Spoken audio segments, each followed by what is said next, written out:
How did you guys get involved with rock and roll? When I was a little kid, I was taking piano lessons. I saw the Beatles on Ed Sullivan, and I stopped taking piano lessons and took up the guitar, and no one could talk me out of it ever since then.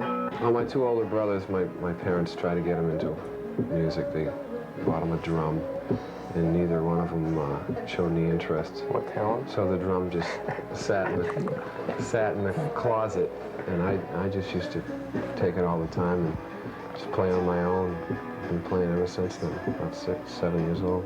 I was in a grammar school talent show, and the lead singer and the bass player quit, so I really need somebody to fill in. I did it, learned Gloria.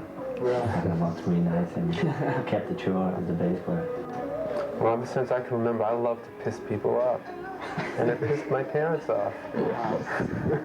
Adam, you were the former vocalist for Private Lightning that had a record out on A&M Records a few years back, and you said that they were more of an arrangement-style band, while the Souls are more of a jamming band.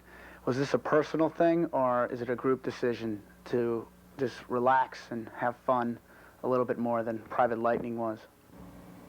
Rather than beginning with a very finite thing and getting people to conform to that, you maybe begin with a looser thing, a more free-flowing idea. How are the songs written? Do you like someone coming in with like a guitar line and then it's added onto it, or is it like... There are different ways. That's also part of this freer process that we have. Sometimes they'll come in very finished, sometimes there'll be one idea. Let's see if we can get a beat to go with this riff or something. And we'll build it from there. And often melody lines, lyrics and things will happen in the course of a rehearsal session. Which is, you know, it's nice for me artistically to have that. It's freedom is what it is. That's good. Carmen, you designed this recording studio we're in, and you use it just for the Souls, or is it just you rent it out? The ideas were thought in about 78 of just getting a place where you could do your own ideas without having to worry about a clock where you got to pay other people to tell you how to record.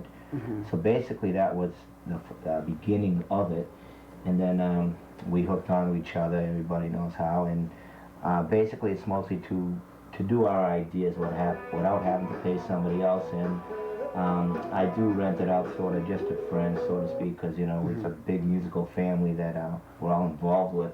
Sure.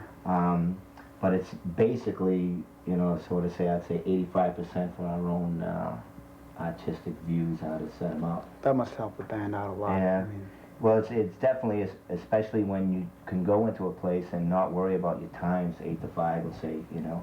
You just come in here with ideas, as Adam was saying, and sort of just reach out and, you know, check new ideas, tape it, record it, hear it, you don't like it, erase it, do it again. You know, keep doing it until you find a nice way of doing it. the video Shoot for the Moon was produced by Steve Berkowitz and directed by Jeff Hudson. Did the band approach them, or was it Steve and Jeff approaching the band saying, yeah, we like you guys, let's do a video? We approached them. We called Jeff and you know, told him that we had this song and that we had seen the Push Push video, we'd seen the O Positive, we thought they were great, and he was interested. He liked the record. Jeff has this thing for black and white film. Your video shot in black and white. Yeah. Do you guys prefer black and white, or would you rather gone with color? Yeah, no, we liked the, we sort of encouraged that whole look, and he felt it fit with the song and with the image of the band, and I think it was the right choice, and I'm very pleased with the way it looks. Do you feel a band has to, like when they're writing a song, have to think about the video, how it's going to look on video? Besides, no, that's way out of our minds when we're writing songs. It always comes after. How do you feel about video being the extra thing now, instead of just releasing a record and worrying about radio? Now you have another thing for rock. Oh, it's a great thing. Yeah, Too bad it's always expensive. Right. Everybody, that's the bad, well, not bad thing, but I mean, for the bands that are good and can't afford one, you know, you sort of get put in another sort of league until you do have one, and that gives sort of bands that can't afford it have to wait a while to get in that shot where people you know, say who are video-minded, you know, that would look at a band when they do have a video as opposed to just listening to the music when they don't have the video out.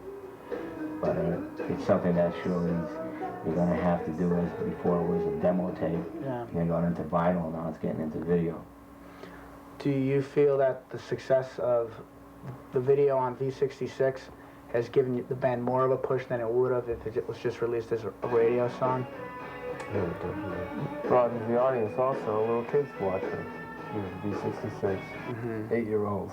When was 8-year-olds gonna go see a rock and roll band? And Are they like helping? I mean, like, have you noticed a significant increase in attendance at shows and stuff like that? Well, we don't get to play that many shows where kids can come. That's one of the problems that's sort of inherent in the club scene. Whenever we can, we play all ages shows, and we love them. And certainly the video has really helped turn these people who are under 21 on to what's happening. I mean, they can listen to the radio, but unless it's a concert at the Orpheum or something, they're left out. Speaking of the Orpheum, you guys just played a show with the Bangles and the Hoodoo Gurus. Yeah. How was that for you guys? Was that like a big step? It's a gas. Yeah. Great. That's great. How'd the crowd go over? They liked Yeah, it. we've gotten fan mail from it.